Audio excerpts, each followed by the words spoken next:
Good morning বন্ধুরা, আবার আমি পারমিতা তোমাদের সামনে আবার একটা নতুন ব্লগ নিয়ে চলে এসেছি। দেখো, আজকে রান্না করে নিচ্ছি মিষ্টি কুমড়োর যে লতাগুলো থাকে সেই লতার ডাঁটাগুলো দিয়ে শাক।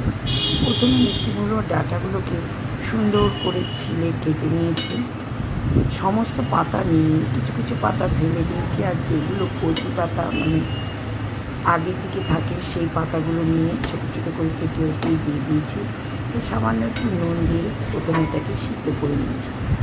তারপরে ছোলার ডাল ভিজিয়ে বেটে কড়াই শুকনো লঙ্কা ফোড়ন দিয়ে ডাল বাটাটা দিয়ে একটু কষিয়ে নেওয়ার পর শাকটা দিয়ে দিলাম, এবং রুটিন মশলা যা যা কি লাগে, নুন, হলুদ, একটু মিষ্টি, কাঁচা লঙ্কা জিরা সমস্ত দিয়ে দিলাম। আর কোনো মশলা কিন্তু কিচ্ছু দেবো না, এই ডাল বাটাটা দিয়েই করব।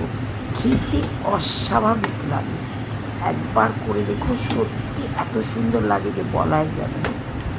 এই দিয়ে মনে হবে সমস্ত ভাত তোমরা খেয়ে নিতে পারবে, খেতে খুব সুন্দর হয়। অনেকে আবার করে কি, বড়ার সেট করে বড়া ভেজে নিয়ে এই শাকটা কড়াইয়ে তেলে দেওয়ার পরে ওই বড়াগুলো দিয়ে দেয়, সেটাও ভালো লাগে, খারাপ লাগে না, কিন্তু এটা খুব ভালো লাগে। এটা ডালটা পুরো মানে মটরের ডালটা পুরো ভিজিয়ে ওটা ইয়েতে মেখে দেয়, যার জন্য বেশ দারুণ হয়। আর দেখো, আজকে তোমাদের দাদা দোকান থেকে ছানা কিনে এনে দিয়েছে। তোমরা ভাববে রোজই ছানা খায়, আসলে আমার ছেলে ছানার বড়া খেতে বা পনির খেতে খুব ভালোবাসে। তাহলে আজকে এই পর্যন্তই, ভালো থেকো, সুস্থ থেকো, টাটা বন্ধুরা।